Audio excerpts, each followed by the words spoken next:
So I'm Matt Cole. We're here on the southwest corner of Dartmoor at Greenwell Farm. We're farming beef and sheep, fairly traditionally on the commons and on the edges of the moor. And I'm in partnership with my brother and family here at Greenwell. I'm a director of Dartmoor Farmers. Have been since Dartmoor Farmers started nearly 20 years ago now. And we were all about trying to collaboratively add value to Dartmoor as a brand, and that was always our thing, trying to create a sustainable market for our produce and create a sustainable future for the farmers on Dartmoor. So we're here now it's March. We're lambing sheep, as you see. At the moment we're lambing in the barn, but as we go into late March into April, we'll be lambing outside. Most of our ewe lambs still outside. They're pretty robust native breeds. They'll cope with the rigours of the weather on Dartmoor. But it's pretty hard work this time of year. You've got lambing and calving coming up as well. There's a lot going on. And there's you don't get a lot of sleep, so it's really important that we look after ourselves, and you've just got to keep going. There's a saying, someone said, if you're going through hell, keep going, and that's always what lambing's like. We sort of put our head down in early March, put our shoulder to the wheel, and we turn up again in about sort of late April, early May, and suddenly there's new life all around us. Everything's green, and the world's changed. But you don't see a lot of farmers around March and April. We're fairly busy on the farm with lambing, and it's a very rewarding time of year. It can also be tiring, emotionally tough, but occasionally the sun comes out like today and everything feels good again. So we've run a lambing event at Greenwell Farm here for the last probably 15, 16 years. We call it Lambing Live, and that sort of adds intensity to our farming, but it started as a one-day event. It's now over 2 weeks, and we've got hundreds of people, general public, coming to the farm. We've also got new numbers, several schools coming to see us, and we're trying to sort of educate those children around farming and lambing time, and new life, and just the challenges that brings. We're also looking at the moors and the fields and the nature that exists within our farms. So we find the Lambing Live a really good vehicle to help promote farming in our community, and just to educate that role. Children and of the general public don't come onto farms much these days. We're all very busy being farmers, but we've sort of neglected the most important person in our food chain, which is the customer. So it's great to get them onto farm, tell our story. It's hard work. It takes a bit of time because I'm also lambing at the same time, obviously. But it's really worthwhile, and people really appreciate it. And we're here fairly close to Plymouth and Tavistock and Yelverton, so we get a great community buy-in, and it's a real positive event. And through the Dartmoor Farmers Farm to Fork project, we also use it as a vehicle for that. So I've got 5 schools booked in to visit the Lambing Live. So they'll spend the morning here in the lambing barn, looking at the sheep. Then in the afternoon we'll go out in the fields, look at the hedgerows, look at the soils, and then we'll go and look at across the way. There's a peat bog. We'll look at a peat bog. We'll also look at sort of Stone Age settlement that exists on the moor here. So it's really quite a broad approach, but it's fascinating when you actually sort of start scratching the surface of these, ancient farms. It's amazing what's there. So that's, as farmers, we're trying to, to get the best out of this landscape, we have to be farming with it. We've got our sort of, Devon Banks, we've got, the wildlife corridors that creates with the wooden tops on those. We're allowing them nowadays to grow up a little bit, to allow a bit more fruiting bodies on the edges. And there are ultimately our wildlife corridors, lots of trees, lots of shrubs, lots of mammals live in them, insects, whatever it may be.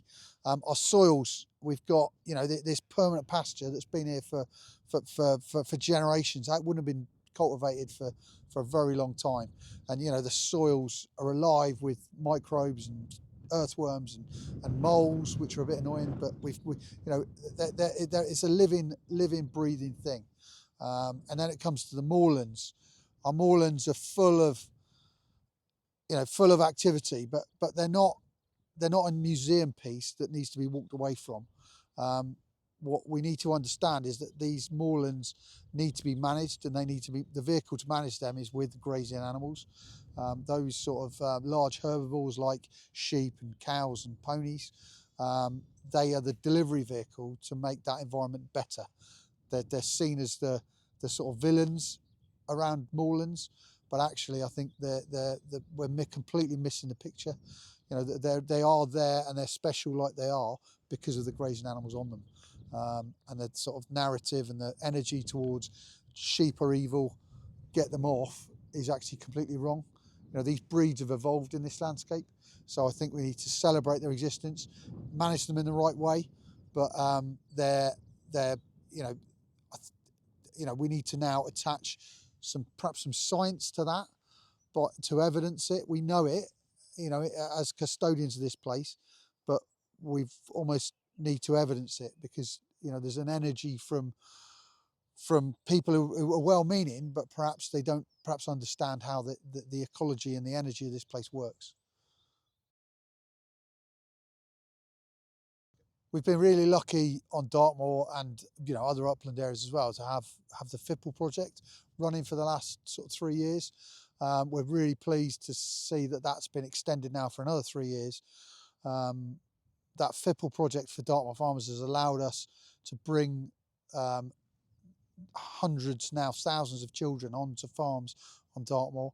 We've upskilled our farmers. We've also helped educate all those children, giving them a little bit of a window into what we do as farmers.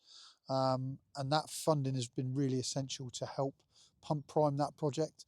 We all see value in it, but actually to have the opportunity to actually help fund the buses to the farms, to help fund the hand washing facilities, to help just give the farmers a bit of money for their time, has just helped just cement a really solid platform to allow us to educate our communities, and to get inner city schools onto farms like ours has been so valuable, and we want to continue those relationships going forward, and the FIPL project has managed to do that.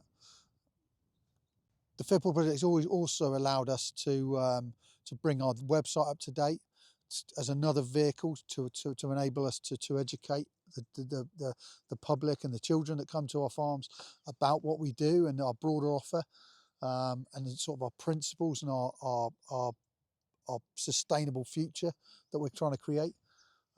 We've also been able to fund these videos, which has been fantastic, because it's great to actually just meet a farmer, albeit online, whatever, but it's just to hear us talk about what we do passionately is really important opportunity. The future on Dartmoor is going to be a challenge. We've had a lot of government policy changes that will affect us as farmers on Dartmoor, and farming as the broader industry as well. But as we come to terms with those changes, and as we try and sort of work with government to help sort of make them work better for us and for them, we understand that in terms of public goods, Dartmoor delivers it in spades. You've got thousands of people visiting Dartmoor every day. You've got communities. It's a destination. People want to be here. But what we mustn't forget is that farmers deliver this landscape. Okay, the farming activities are on and around the moor are what makes it special, and that's not special just to Dartmoor. That's special to every national park in the UK.